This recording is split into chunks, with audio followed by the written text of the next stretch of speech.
मथुरा के राजा थे। उनके पुत्र का नाम कंस और पुत्री का नाम देवकी था। कंस बहुत अत्याचारी था और अपने हठ के कारण उसने अपने पिता को ही राजगद्दी से उतार दिया और खुद मथुरा का नरेश बन बैठा। वह एक कठोर, निर्दयी और क्रूर व्यक्ति था। मथुरा में हर कोई उसकी क्रूर और दुष्ट प्रकृति से डरता था। लेकिन एक व्यक्ति था जिसे कंस प्यार करता था और जिसकी वह पूजा करता था। वह थी उसकी बहन देवकी। देवकी का विवाह वासुदेव नाम के एक यदुवंशी सरदार से तय हुआ था। तुम्हारे जाने के बाद यह महल सूना सूना लगेगा देवकी। शादी बहुत ही धूमधाम से हुई। न जाने क्यों देवकी के विदा होने पर मेरा मन विचलित हो रहा है। मैं देवकी को उसके ससुराल तक पहुंचा कर आऊंगा।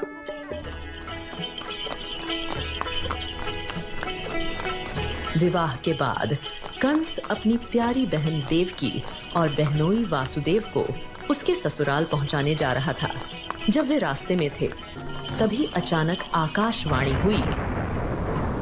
हो क्रूर कंस, तू क्यों इतना खुश है? सावधान, जिस बहन को तू इतना प्यार करता है, उसी के गर्भ से जन्म लेने वाला 8वां पुत्र तेरी मृत्यु का कारण बनेगा। देवकी का पुत्र मेरे मृत्यु का कारण कैसे बन सकता है? यदि ऐसा है तो मैं देवकी का ही वध कर देता हूँ। आकाशवाणी सुनकर कंस अपनी बहन देवकी को मारने के लिए आगे बढ़ा। मैं इसे मार डालूंगा, इससे पहले कि वह 8वां पुत्र जन्म ले। कंस, तुम नहीं समझते कि तुम कौन सा पाप करने जा रहे हो? तुम्हारी प्यारी बहन को उसके विवाह के दिन मारना अन्याय है, महापाप है। अगर तुम देवकी को छोड़ दोगे तो मैं तुम्हें वचन देता हूं कि हमसे जन्मे हर बच्चे को मैं स्वयं तुम्हें सौंप दूंगा। मेरा विश्वास करो। ठीक है, मैं देवकी को छोड़ दूंगा, लेकिन मैं यह निश्चित करूंगा कि तुम अपना किया हुआ वादा निभाओ। फिर उसने अपने सिपाहियों को मथुरा वापस चलने का आदेश दिया। जब वे मथुरा पहुंचे, उसने वासुदेव और देवकी को कारागार में डाल दिया। जैसे ही देवकी की पहली संतान का जन्म होता है, अपने वचन अनुसार वासुदेव अपनी पहली संतान को लेकर कंस के पास आते हैं। बालक को देखते ही कंस के मन में ममता के भाव आ जाते हैं। कंस सोचता है, इसने मेरा क्या बिगाड़ा है? मुझे तो खतरा 8वीं संतान से है। कंस का मन बदल जाता है। ले जाओ अपने बच्चे को।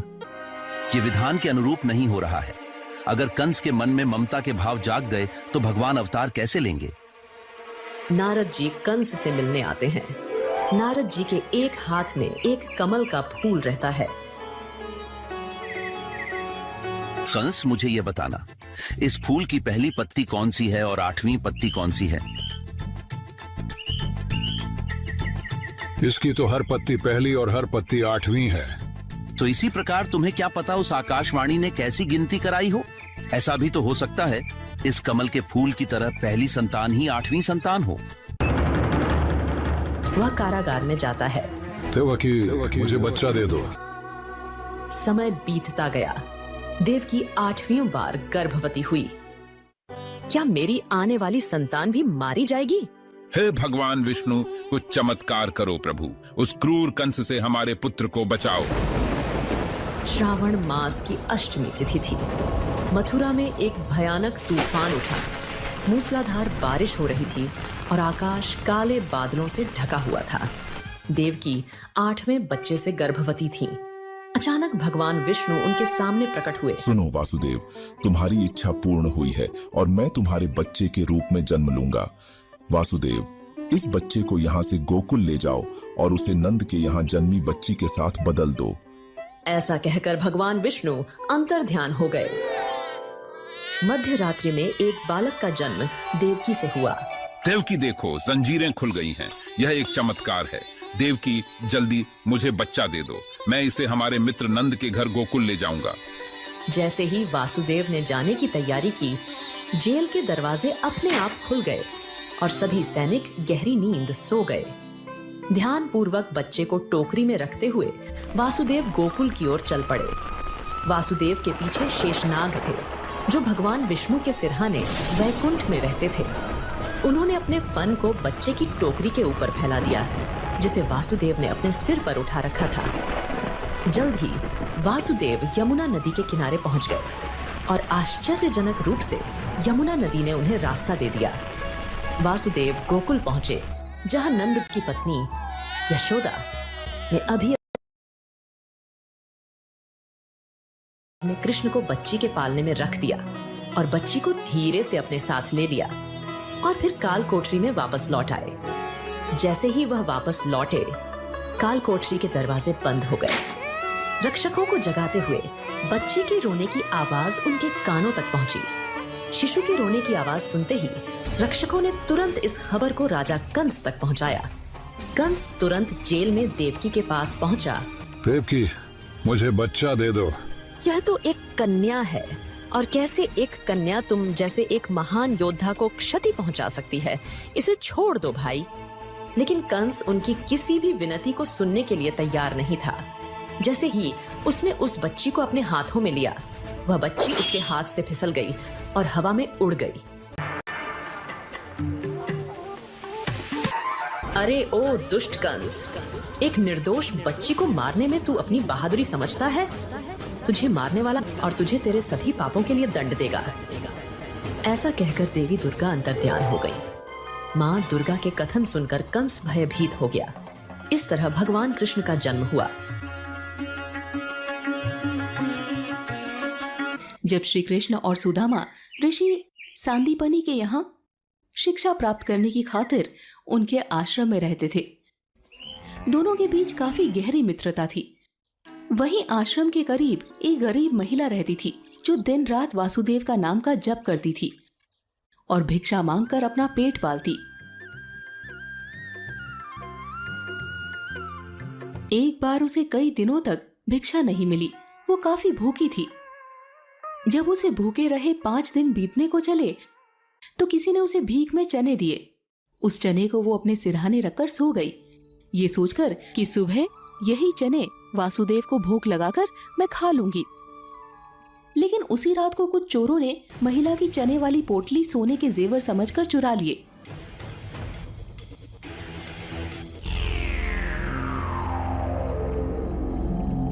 जब महिला चोर चोर चिल्लाने लगी, तो चोर जाकर ऋषि सांदीपनि के आश्रम में छिप गए।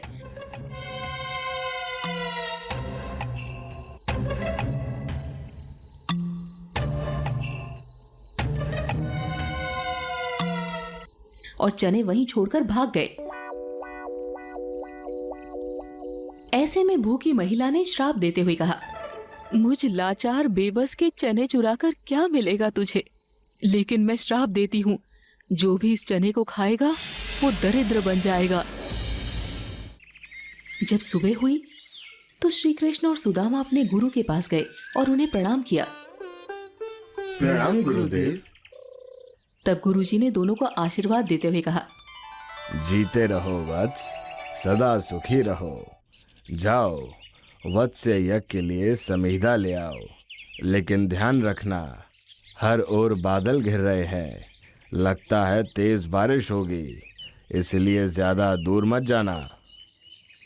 जब दोनों जंगल में लकड़ियां काटने जाने लगे तो गुरु माता ने सुदामा को बुलाया और चने की वही पोटली दी जो रात को चोर आश्रम में छोड़ गया था। गुरु माता ने वही चने की पोटली सुदामा को देते हुए कहा, सुदामा, जंगल में जब भूख लगे तो तुम और कृष्ण मिलकर ये खा लेना। सुदामा बहुत ज्ञानी थे। गुरु माता को तो चने से जुड़े श्राप के बारे में कोई जानकारी नहीं थी, लेकिन सुदामा को सब ज्ञात हो चुका था। इसीलिए सुदामा ने वो पोटली अपने पास छुपा ली। जब दोनों जंगल पहुंचे तब दोनों ने मिलकर लकड़ियां काट ली।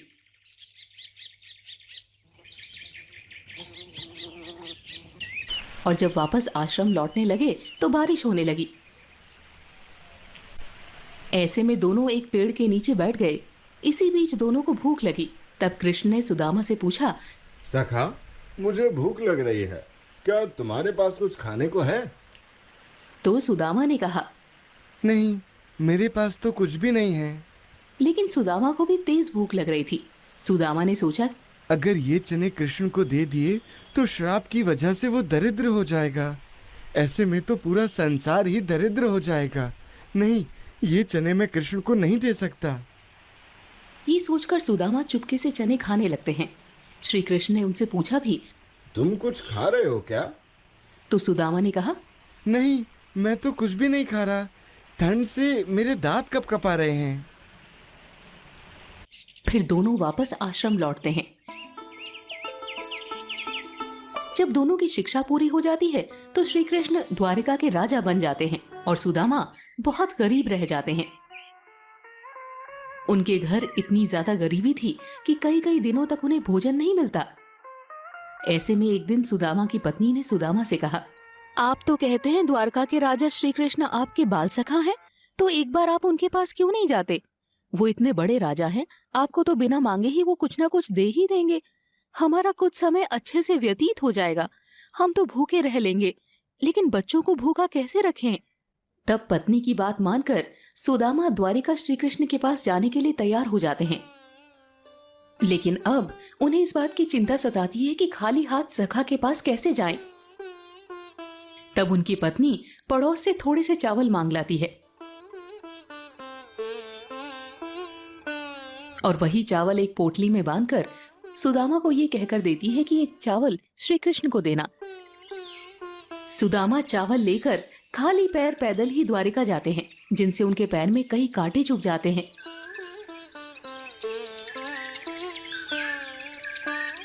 जैसे तैसे सुदामा द्वारका पहुंचते हैं और श्री कृष्ण के महल के पास पहुंचकर द्वारपाल से कहते हैं, द्वारपाल, मैं श्री कृष्ण का बाल सखा हूँ, क्या तुम मुझे उनसे मिलवाओगे? सुदामा की बात सुनकर वहां मौजूद सभी हंसने लगते हैं और कहते हैं, कहाँ द्वारिका के राजा श्री कृष्ण और कहाँ ये दरिद्र ब्राह्मण? जाओ जाओ जाओ, यहाँ से चले जाओ। इस तरह अपना मजाक बनता देख सुदामा वहां से वापस लौटने का मन बना लेते हैं कि तभी एक द्वारपाल पूछता है, आपका नाम क्या है? मेरा नाम सुदामा है। सुदामा को काफी अपमानित महसूस हो रहा था, इसीलिए वो वापस लौटने लगे। तभी दूसरा द्वारपाल श्री कृष्ण को जाकर बताता है, कैसे होंगे रेडी? तुम बताएं हमको अब। महाराज, द्वार पर एक गरीब ब्राह्मण आया है। वो आपसे मिलने की हट कर रहा है। खुद को आपका बाल सखा और अपना नाम सुदामा बता रहा है।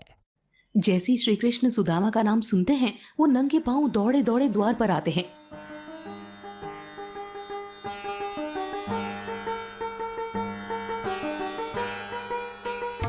लेकिन वहां सुदामा नहीं दिखते। तब सबसे पूछते पूछते दौड़े चले जाते हैं, जिसे देखकर वहां हर व्यक्ति हैरान रह जाता है।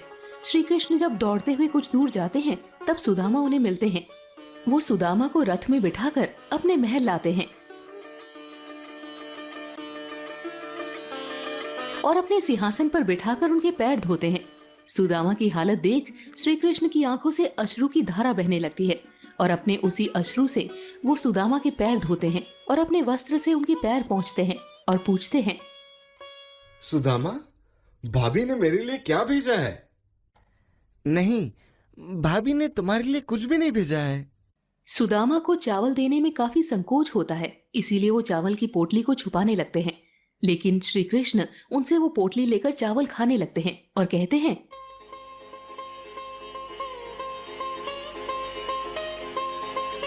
ये तो बहुत स्वादिष्ट है। आज तक मैंने इतने स्वादिष्ट चावल नहीं खाए। श्री कृष्ण सुदामा को अपने कक्ष में ले जाते हैं और उनकी पूरी सेवा करते हैं, उनके हाथ पैर दबाते हैं। इस तरह कुछ दिन बीत जाने के बाद सुदामा श्री कृष्ण से आज्ञा लेते हुए कहते हैं, अब मुझे आज्ञा दो सखा, वहां तुम्हारी भाभी मेरा इंतजार कर रही होगी। श्री कृष्ण उन्हें जाने की आज्ञा दे देते हैं। थोड़ी दूर उन्हें छोड़ने भी जाते हैं। सुदामा रास्ते में जाते हुए सोचते हैं। कृष्णा ने तो मुझे कुछ भी नहीं दिया, जाकर पत्नी को क्या मुंह दिखाऊंगा। यही सोचते सोचते वो अपने नगर लौट जाते हैं और अपना घर ढूंढने लगते हैं, लेकिन उन्हें अपना घर नहीं मिलता है। वो देखते हैं कि जहां उनकी झोपड़ी थी वहां एक महल खड़ा था। उन्हें अपनी आंखों पर विश्वास नहीं होता। उन्हें लगता है कि वो शायद रास्ता भटक गए हैं। तभी उस महल से उनकी पत्नी अच्छे कपड़ों और ढेर सारे जेवरात पहनी महारानी के समान निकलती है और कहती है, देखा स्वामी, मैंने आपसे कहा था ना कि श्री कृष्ण हमारे दुख दूर कर देंगे।